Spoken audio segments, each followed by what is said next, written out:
Très bien, merci, merci beaucoup. Moi, c'est Joël Yuma. Je suis étudiant en droit, je suis humanitaire, je suis activiste aussi, je suis régisseur. En fait, mon point de vue quant au moratoire sur la peine de mort en République démocratique du Congo, je vais donner mon point de vue dans deux sens, dans le sens positif ainsi que dans le sens négatif. Quant à la peine de mort, vous devez savoir que ce genre de décision ne devrait pas être appliquée ou bien prise par les juridictions humaines, surtout à des juridictions qui est relative à celle des hommes. Et nous le savons tous bien et bien, moi et vous, nous le savons bien que la justice congolaise est en critique parce que tout le monde n'a pas confiance à la justice congolaise. Et vous devez savoir que l'application de la peine de mort est un châtiment cruel, inhumain et dégradant. Et la peine de mort, c'est une violation grave de l'article 16 de la Constitution de la République démocratique du Congo, ainsi qu'une violation grave de la Déclaration universelle des droits de l'homme et du peuple à son article 3 et 5. Souvenez en 1973 aux États-Unis d'Amérique où on avait exécuté plus de 190 personnes. On avait exécuté plus de 190 personnes avant que leur innocence soit approuvée. On les avait tous exécutés. Et après, on vient de se rendre compte que non, ils ont tué des innocents. La victime peut subir des tortures qui peuvent les pousser à perdre des preuves.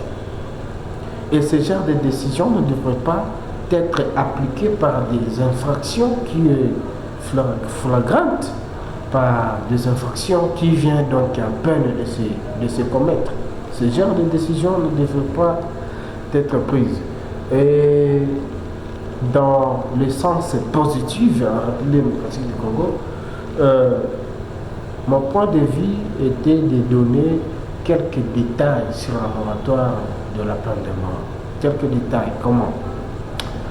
Car comme il est identifié, comme il est précisé qu'il s'agit bel et bien d'une violation grave de l'article 16 de la Constitution de la République démocratique du Congo, eh bien évidemment, vous devez savoir que quant à la peine de mort, il devrait y avoir une autre loi qui doit régir en matière de l'application de la peine de mort.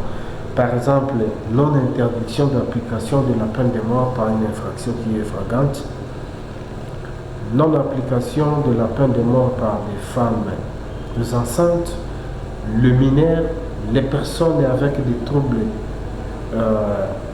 mentaux, et aussi il doit y avoir d'autres mesures auxquelles la Constitution, cette loi doit préciser, surtout quand il s'agit d'une infraction qui est grave, par exemple de l'atteinte à la sûreté de l'État, par exemple des cas de la haute trahison. Voilà, ce genre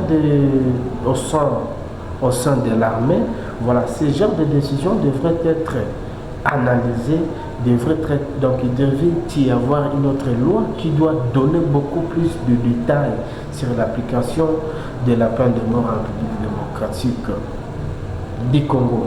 Mais ce genre de décision n'est pas du tout normative à la juridiction qui n'est pas du tout tellement compétente d'une autre manière, voulais-je dire. Vous devez savoir que la peine de mort, on ne peut pas exécuter en tout cas ce genre de décision en République démocratique du Congo parce que notre juridiction est instrumentalisée par les enjeux politiques et les politiciens risquent de se tuer entre eux. Voyez. Donc, quand l'organe exécutif prend les contrôles ou bien manipule la justice, là il n'y aura plus de démocratie, il n'y aura plus de liberté, il n'y aura pas de paix, il n'y aura pas d'égalité entre citoyens. Voilà, vous voyez maintenant là où je vais en venir. Donc vous devez, ce genre de décisions devront être prises au sein de l'armée s'il s'agit de cas de haute trahison comme des infractions graves. Merci beaucoup.